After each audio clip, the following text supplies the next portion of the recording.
आज हम पढ़ेंगे मॉर्फोलॉजिकल नेचर ऑफ राइजोफोर। पिछले टर्न पर मैंने आपको बताया था कि सिलेजिनेला का जो स्टेम है उससे कुछ विशेष संरचनाएं निकलती हैं जो कि ज़मीन की ओर जाती हैं, जिन्हें हम राइजोफोर कहते हैं। राइजोफोर की आकृतिक प्रकृति जो है वो विवादास्पद है, क्योंकि इसकी संरचना और पोजीशन असामान्य होने के कारण वैज्ञानिक एक मत नहीं है। कुछ वैज्ञानिक इसे रूट मानते हैं, जबकि कुछ वैज्ञानिक इसे स्टेम की शाखा मानते हैं। इनसे हटकर के बोवर और गोबिल दो वैज्ञानिक हैं जिनके अनुसार ये रूट और स्टेम के बीच की एक संरचना है, और ये वैज्ञानिक इसे ऑर्गन सुई जेनेरिस कहते हैं। ऑर्गन सुई जेनेरिस का मतलब होता है अपने आप ही कोई ऑर्गन विकसित हो जाता है, तो ये एक विधि है, उसके आधार पर इसका नाम ऑर्गन सुई जेनेरिस रखा गया है। तो तीन मत हो गए। एक मत हो गया कि ये रूट है, दूसरा मत है कि ये स्टेम या स्टेम की कोई शाखा है, और तीसरा मत हो गया ऑर्गन सुई जेनेरिस। तो इनके सपोर्ट में कुछ प्रमाण दिए गए हैं जिसको अपन एक एक करके पढ़ेंगे। जैसे पहला है राइजोफोर इज़ ए रूट, यानी राइजोफोर क्या है, एक जड़ है। और इस मत को सपोर्ट करने वाले हैं वान टीगम, हार्वे, गिब्सन, अपहोफ, वेबस्टर और स्टीव, वोकॉक एंड ससेक्स। इनके अनुसार ये रूट है।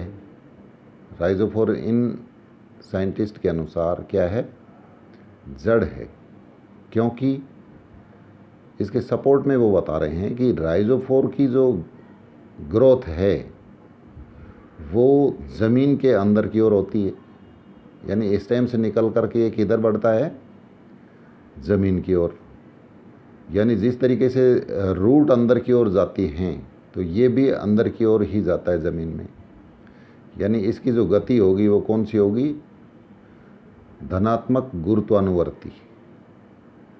तो राइजोफोर क्या हो गए, पॉजिटिवली जियोट्रोपिक ऑर्गन है, और जड़ें भी पॉजिटिवली जियोट्रोपिक होती हैं, धनात्मक गुरुत्वानुवर्ती ही रूट्स भी होती हैं। इसलिए वो इसे क्या मानते हैं कि राइजोफोर एक जड़ है, रूट है। दूसरा इसके सपोर्ट में ये बताया गया है कि राइजोफोर के ऊपर लीफ नहीं पाई जाती। तो जैसे रूट जो होती हैं, रूट के ऊपर भी क्या नहीं पाई जाती हैं, लीफ नहीं पाई जाती हैं। इसलिए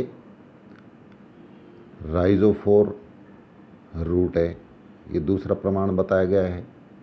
तीसरा जो प्रमाण बता रहे हैं कि इनकी जो इंटरनल जो स्ट्रक्चर है वो रूट के समान है। इंटरनल स्ट्रक्चर कैसी है इनकी, रूट के समान है। राइजोफोर के अंदर जो स्टील होता है वो स्टील एक पाई जाती है, रूट के अंदर भी एक स्टील होती है। जबकि स्टेम जो होते हैं, ज़्यादातर जातियों के जो तने होते हैं, ज़्यादातर जातियों के तनों के अंदर जो स्टील होती है उसकी संख्या एक से ज़्यादा होती है। तो सिलेजिनेला स्पाइनुलोसा के अंदर एक स्टील पाई जाती है, और दूसरी जो जातियां हैं उनके अंदर एक से अधिक स्टील पाई जाती है। तो ये सपोर्ट, ये प्रमाण है कि ये रूट है। वेबस्टर और स्टीव ने बताया है कि राइजोफोर में रूट कैप नहीं पाया जाता है। राइजोफोर में क्या नहीं पाया जाता है, रूट कैप। यानी हम जानते हैं कि रूट के सिरे के ऊपर, रूट के सिरे के ऊपर क्या पाया जाता है, मूल गोप पाया जाता है, जबकि राइजोफोर में मूल गोप नहीं है। इसलिए ये क्या हो गया, एक रूट मान लिया गया है।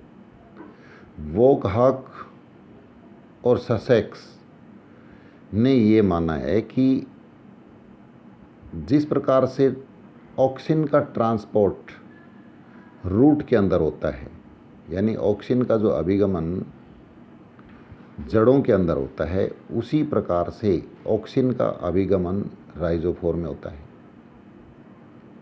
यानी ऑक्सिन की गति होती है तनों के अंदर और रूट के अंदर, जिसके आधार पर उनके टिप्स ग्रोथ करते हैं। तो इसके ट्रांसपोर्ट के आधार पर, जड़ों से समानता के आधार पर राइजोफोर को रूट माना गया है। अब अगला मत देखिए। अगले मत के अंदर बताया है कि राइजोफोर एक तना है, स्टेम है। इसको बताने वाले हैं ब्रुचमान, वर्सडेल और कसिक। उन्होंने बताया है कि राइजोफोर की जो रचना है वो जड़ों की बजाय तनों से अधिक समानता रखती है, और उसके सपोर्ट में उन्होंने कुछ प्रमाण भी बताए हैं। जैसे इन्होंने बताया है कि इनमें रूट कैप और रूट एयर्स का अभाव होता है। ये लोग ये बताते हैं कि राइजोफोर में क्या पाया जाता है, क्या नहीं पाया जाता है, मूल गोप। जबकि इधर से इन्होंने, वेबस्टर और स्टीव ने क्या माना है कि मूल गोप पाया जाता है। तो इनके अनुसार कुछ जातियाँ इन्होंने देखी होंगी जिनके अंदर मूल गोप नहीं था और रूट हेयर्स भी नहीं थे। इसलिए इन्होंने क्या मान लिया, राइजोफोर एक तना है। दूसरा इन्होंने जो प्रमाण दिया वो ये बताया गया है कि जड़ों की जो उत्पत्ति है, जड़ों की जो उत्पत्ति है वो कैसी होती है, अंतर्जात, एंडोजीनस। यानी हम जानते हैं कि सेकेंडरी जो द्वितीयक जड़ें जो निकलती हैं, लेटरल रूट्स जो निकलती हैं, पार्श्व जड़ें, ये स्टील के अंदर जो पेरिसाइकल वाला पार्ट होता है अंदर, कॉर्टेक्स से अंदर, वहाँ से निकलती हैं जड़ें। लेकिन ये बता रहे हैं कि इस राइजोफोर का जो ओरिजिन है वो एक्सोजीनस है, यानी सरफेस से, एपिडर्मिस से इनका ओरिजिन है। स्टेम का जो आउटर पार्ट एपिडर्मिस है, वहाँ से इनकी उत्पत्ति है। तो ये स्टेम मान लिए गए हैं। राइजोफोर का विकास एंगुलर मेरिस्टेम से होता है। तीसरा जो प्रमाण बताया गया है वो, उसके अनुसार राइजोफोर का जो डेवलपमेंट है वो कैसा है, एंगुलर मेरिस्टेम, कोणीय मेरिस्टेम। यानी मेरिस्टेम विभाजोतक जो है उसका एक प्रकार है एंगुलर मेरिस्टेम, उससे होता है। और कसी के अनुसार एंगुलर मेरिस्टेम क्या है, एक एम्ब्रियोनिक शूट है, भ्रूणीय प्ररोढ़ है। यानी स्टेम के सिरे पर जो ग्रोथ होती है वो बड़ी तेज़ी से होती है, और ये उसी से समानता रखती है जिस प्रकार से भ्रूण के अंदर विभाजन होते हैं। तो उसके अनुसार इन्होंने माना कि ये क्या है, एक स्टेम है। तो मॉर्फोलॉजिकल आधार पर राइजोफोर को स्टेम माना गया है।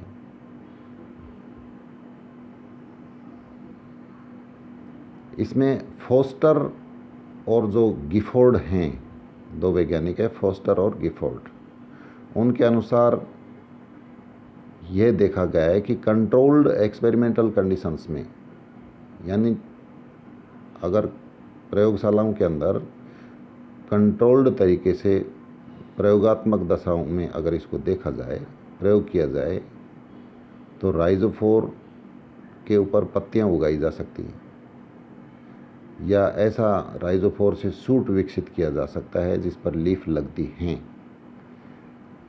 तो जड़ों पर तो लीफ लगती नहीं है, लीफ किसके ऊपर लगती हैं, स्टेम के ऊपर ही लग सकती हैं। इसलिए फोस्टर और गिफोर्ड ने ये माना है कि राइजोफोर क्या है, एक स्टेम है। इसके बाद जो तीसरा जो मत था, गोइबल और बोवर, उन्होंने माना कि ये ना तो स्टेम है और ना ही रूट है, और यह एक ऑर्गन सुई जनरिस है, यानी अपने आप यह कोई निकला हुआ एक स्टेम अंग है, लेकिन इस विचारधारा की जो साइंटिस्ट हैं उनके द्वारा काफ़ी आलोचना की गई है। ज़्यादातर जो सपोर्टिव जो व्यू है वो ये मानते हैं कि राइजोफोर एक रूट है। रूट वाले मत को अधिक समर्थन दिया गया है साइंटिस्ट के द्वारा। तो ये राइजोफोर की मॉर्फोलॉजिकल नेचर वाला पार्ट था। इसमें आप अपने नोट्स बना सकते हैं या एज इट इज़ इसको याद कर सकते हैं, क्योंकि एग्ज़ाम के अंदर शॉर्ट नोट में इस पर कई बार क्वेश्चन पूछा जाता है। 3 नंबर का question, right down short note on morphological nature of rhizophore. अब अपना नेक्स्ट जो पार्ट शुरू होता है वो है रिप्रोडक्शन। सिलेजनेला का जो स्पोरोफाइट है उसमें रिप्रोडक्शन के 2 प्रकार हैं, एक तो है कायिक जनन और दूसरा बीजाणु द्वारा जनन। सिलेजनेला की बहुत सारी स्पीसीज पाई जाती हैं जिसमें अलग अलग तरीके से रिप्रोडक्शन होता है। तो कायिक जनन के अंदर जो स्पोरोफाइट है उसके ऊपर कुछ गांठ बनती हैं ट्यूबर्स जैसी, या कुछ पत्र प्रकलिकाएँ बनती हैं जिनको बल्बिल्स कहा जाता है, या कुछ प्रसुप्त कलिकाएँ बनती हैं लंबे समय तक जो गांठ सी बन जाती हैं, पड़ी रहें और बाद में अंकुरित हो जाएं। इस प्रकार की रचनाएँ भी बनती हैं। या इसका कोई पार्ट टूट जाता है, सिलेजनेला का जो स्पोरोफाइट है अगर वो खंडित हो जाता है तो उसके प्रत्येक खंड के द्वारा भी क्षमता होती है कि वैसे का वैसा स्पोरोफाइट आगे फिर बन जाता है। और अनुकूल परिस्थितियों में सिलेजनेला रूप्रेस्टिस में देखा गया है कि जो इसकी ज़मीन पर फैलने वाली जो शाखाएं हैं, प्रोस्टेट शाखाएं हैं, इनसे कुछ रूट्स विकसित होती हैं और कुछ समय के बाद ये शाखाएं पेरेंटल जो प्लांट है, मैटरनल प्लांट है, उससे अलग हो जाती हैं और नया पौधा बना लेती हैं। सिलेजनेला क्राइसोराइजिस और क्राइसोकोलास के अंदर भी कायिक जनन ट्यूबर्स या बुलबिल्स के द्वारा होता है। सिलेजनेला क्राइसोकोलस के अंदर ट्यूबर्स का विकास जो बाहर की तरफ जो शाखाएं निकलती हैं, स्टेम के ऊपर जो एरियल ब्रांचेज होती हैं उनके सिरे पर ट्यूबर्स बनते हैं। और सिलेजनेला क्राइसोराइजोस में ये ट्यूबर्स अंडरग्राउंड होते हैं। अनुकूल परिस्थितियों में ये ट्यूबर्स अंकुरित हो जाते हैं और क्या बना लेते हैं, नया पौधा बना लेते हैं।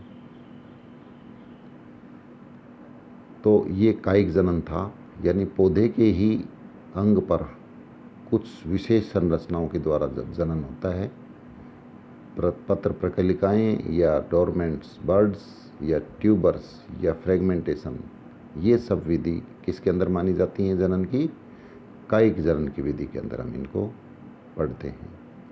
दूसरा जो इम्पोर्टेंट पार्ट है सिलेजनेला के अंदर, वो रिप्रोडक्शन कैसे होता है, बीजाणु के द्वारा। सिलेजनेला का मेन जो प्लांट होता है, पादप जो होता है, वो स्पोरोफाइट होता है। और स्पोरोफाइट हमेशा क्या बनाएगा, स्पोर्स बनाएगा, बीजाणु बनाएगा। बीजाणु एन होंगे क्योंकि ये अर्धसूत्री विभाजन के द्वारा बनते हैं। और जब इन बीजाणुओं को अंकुरित किया जाएगा तो क्या बनेगा, गैमेटोफाइट, युग्मकोद्भिद जो एन होगा। सिलेजनेला में जो गैमेटोफाइट हैं वो 2 प्रकार के बनेंगे, क्योंकि सिलेजनेला एक विषम बीजाणु वंश है।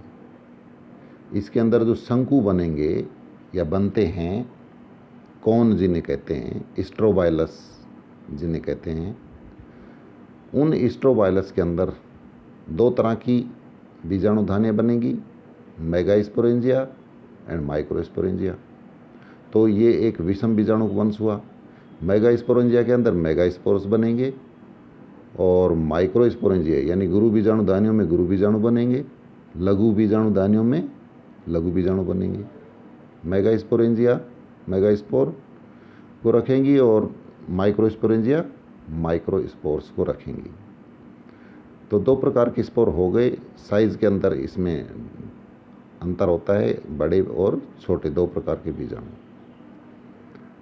तो मेगास्पोर आगे चल करके जब अंकुरित होंगे तो फीमेल गैमेटोफाइट बनाएंगे और माइक्रोस्पोर्स के अंकुरण से, लघु बीजाणु के अंकुरण से क्या बनेगा? Mail gametophyte. तो मेल गेमेटोफाइट के द्वारा जब पुंजधानियाँ बनेंगी, उन पुंजधानियों के अंदर क्या होगा? एंथीरोजोइड्स बनेंगे, पुंमणु बनेंगे। और फीमेल गेमेटोफाइट के ऊपर जब स्त्री धानियाँ बनेंगी, उन स्त्री धानियों के अंदर एग होगा। और फिर जब निषेचन की प्रक्रिया संपन्न होगी तो जहाँ पर वो एग है वहाँ पर एम्ब्रियो का विकास होगा और नया स्पोरोफाइट का विकास होगा। तो सेकंड पार्ट जो बीजाणु के द्वारा रिप्रोडक्शन है उसको अपन नेक्स्ट लेक्चर में देखेंगे। Thank you.